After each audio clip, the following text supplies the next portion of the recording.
Boruto, to Blue Vortex Chapter 29, Full Review, Karma Unleashed. Boruto vs Shinjo, Koaki enters the battlefield.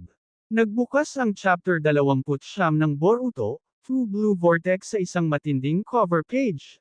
Makikita si Boruto na aktibong naka-activate ang kanyang karma, unti-unti itong gumagapang sa kanyang katawan, hudyat ng paparating na bangis ng laban. Sa unang mga panel, lumitaw si Momoshiki, tinatanong si Boruto, kung handa na ba talaga siyang isuko ang kanyang katawan, bilang kapalit ng kapangyarihan, at dito nga mga ka-anime ay, diretsahang sinabi ni Boruto na, seryoso siya sa kasunduan, kung mapapatamba nila si Jiraiya, hindi siya uurong. Ipinaliwanag ni Momoshiki, na kahit pareho na ang direksyon ng kanilang iniisip, may isang hindi maiiwasang katotohanan, pareho nilang kailangan ang isa't isa.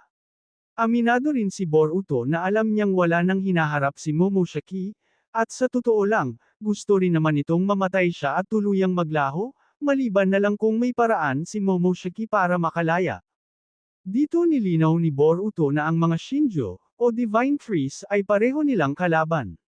Sumang-ayon si Momoshiki, ngunit nagbabala, kapag natalo ang mga Shinjo, darating si Koaki upang patayin si Boruto.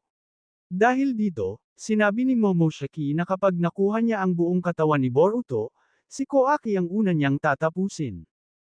At tinapos nga ni Boruto ang usapan sa isang tanong, tutulungan ba siya ni Momoshiki o hindi? At malinaw ang sagot, gagamitin ni Boruto ang karma, at gagawin ang gusto niya, ang wasakin ang mga kalaban.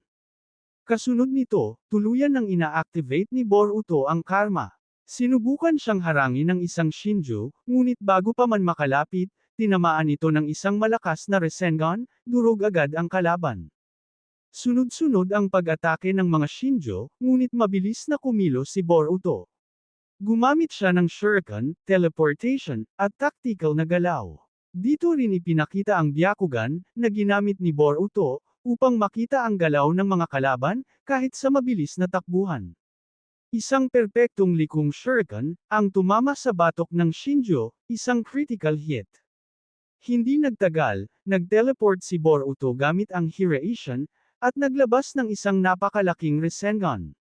Isang malakas na pagsabog ang sumunod, wasak at pulbos ang mga Shinjo. Samantala, si Inojin ay nakadetect ng panibagong grupo ng kalaban, sa North at South. Agad itong ini-report kay Shikamaru, na nag-utos sa Team 10, at pinadala si Boruto sa South. Sa kabilang banda, habang pinag-uusapan ng mga Shinjo ang pagkawala ng kanilang mga kasama, bigla na lamang tinusok ng Black Rods ang mata ng dalawa sa kanila. Doon pumasok si Koaki, lumulutang sa ere, malamig ang boses at handang pumatay. Mabilis na sinugod si Koaki, ngunit wala ni isa ang nakaabot sa kanya. Gumamit siya ng teleportation, Black Rods, at karma, isa-isa niyang pinagpuputol ang mga ulo ng Shinjo, walang awa, walang pag-aalinlangan. Sa huling bahagi ng chapter, lumipat ang eksena sa Konoha Interrogation Room. Iniimbestigahan ni Mitsuki ang mga kadena na ginamit noon kay Boruto. Lumalabas na hindi ito nag-malfunction, kundi sadyang may nagtanggal. Base sa ebidensya, mukhang si Mitsuki mismo ang nag-alis ng mga kadena. Ngunit may mas malalim pang tanong, paano nalaman ang code? Ayon kay Konohamaru, 3 tao lamang ang may alam nito, si Ibiki, Shikamaru, at siya mismo. Kung umamin si Mitsuki, malinaw na may mas malaking sekreto pang nagaganap, sa likod ng lahat ng ito.